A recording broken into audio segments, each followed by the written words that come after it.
guys, welcome back to the channel. Gonna do a quick video here on the Ciryl Gane Derrick Lewis main event. Two parts of it. Gonna quickly look at the fight. Second part, gonna analyze if Gane has a chance against Francis Ngannou.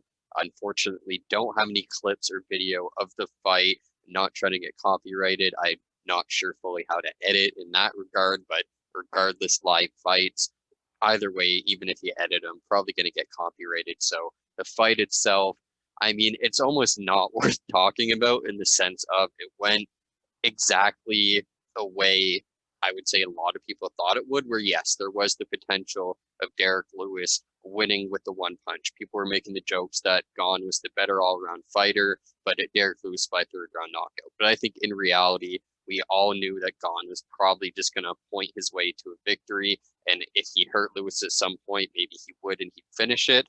And that's basically what happened. I mean, Gane outstruck him 112-16, I believe it was, 98-16 in significant strikes. He tore apart the leg of Lewis. I could be wrong.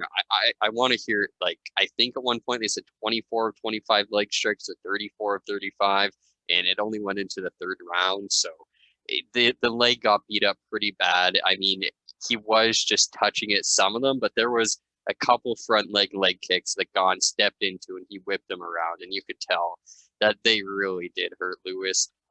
Lewis has always been a guy too susceptible to things like front kicks, teeps, etc. Just obviously doesn't have as much muscle mass around the body. So eventually, Gane's volume obviously did add up for anyone who watched the fight.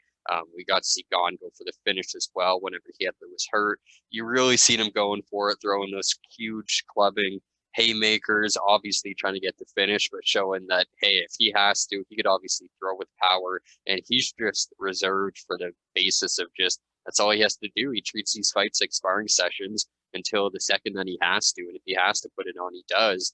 But he's clearly very elite. He's reminding me a lot of the John Jones GSP category, and that's what I mean by it's almost not worth talking about it, in the sense of, if you told me John Jones just outpointed a guy or eventually finished him in the fourth or fifth round, it's a John Jones fight. If you told me GSP did the same thing, it's a GSP fight. And now it's that kind of circumstance that I think Ciryl Gane is entering that category. Not saying he's unbeatable. GSP lost fights. John Jones almost lost fights. Anderson Silva obviously had his prime come to an end. Anyone can lose at any given time, but I do think he is eventually going to get that heavyweight title. I wouldn't be surprised if it's in the next fight, which brings us obviously to the next topic of if he could beat Francis Ngannou.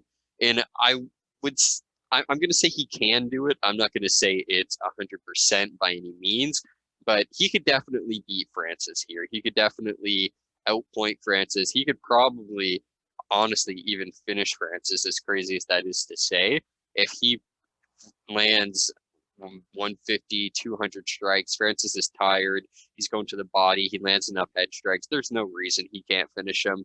But at the same time, Francis right now is a different type of animal than even Derrick Lewis is, in the sense that Ngannou is not scared at all to go into the fire and just wing whatever shots he has to.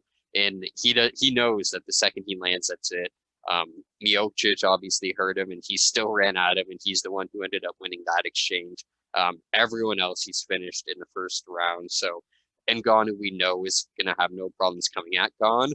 But with that being said, they used to train together. Gane, maybe he got the better sparring sessions. Maybe Francis did. I don't know, but I could definitely see Gane giving Francis some trouble in the gym. He's a big guy. Francis does still have the reach advantage by 2 inches. But again, at the same time, going back to Stipe, that is the guy who did hurt Francis the most in any of his fights. So 80-inch reach for Miocic, 81-inch reach for Gane. Usually he does have a bigger reach advantage than that. So maybe, I guess, the gauge of distance will be something to factor in. But at the same time, sorry if I've said that a lot, but Miocic, he does use the clinch a lot, I would say, in terms of his dirty boxing more than Gane, where Gane obviously has the knees, but I don't think he'd want to go to the clinch against Francis. I think he would rather try to just kick his way, kick the knee as much as he can, take away some of the power, maybe use the clinch in terms of putting him up against the cage. but I don't think he's going to try to dirty box with Francis or anything like that. Gane is too smart for that. If I had to pick, I would honestly pick Gane winning by decision. I don't think they'll only fight once. I could see them fighting 3 times, and I could actually see it going 1-1 and it being a trilogy fight and Gane end up winning. I wouldn't be surprised if Francis finishes Gane at least 1 time. He is just, again, on another level too, with his power and his ability just to move forward and not care what's coming at him. So I wouldn't be surprised if it's the first or second fight, but I do think 1 fight will go Francis by knockout, 1 fight will go Gane by decision, and then the third will probably go Gane in some capacity. Not sure what that would be yet, obviously leading up to it, but I think they do have a little rivalry coming up. I'm excited to see the first fight, even though some people probably think Gane is a bit boring.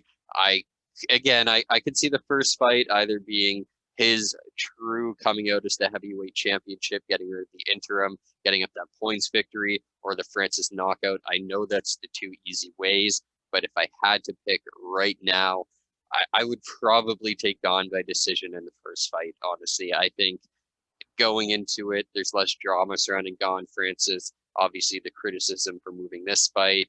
I just think, again, Gane right now is very fresh. I think he has the ability to really just outpoint and kick the knee a bunch. I think Francis can make adjustments in fight 2, but I would say for Ciryl Gane's next fight, if he fights Francis Ngannou, I expect him to honestly, for the most part, control the octagon and pull out the victory by decision.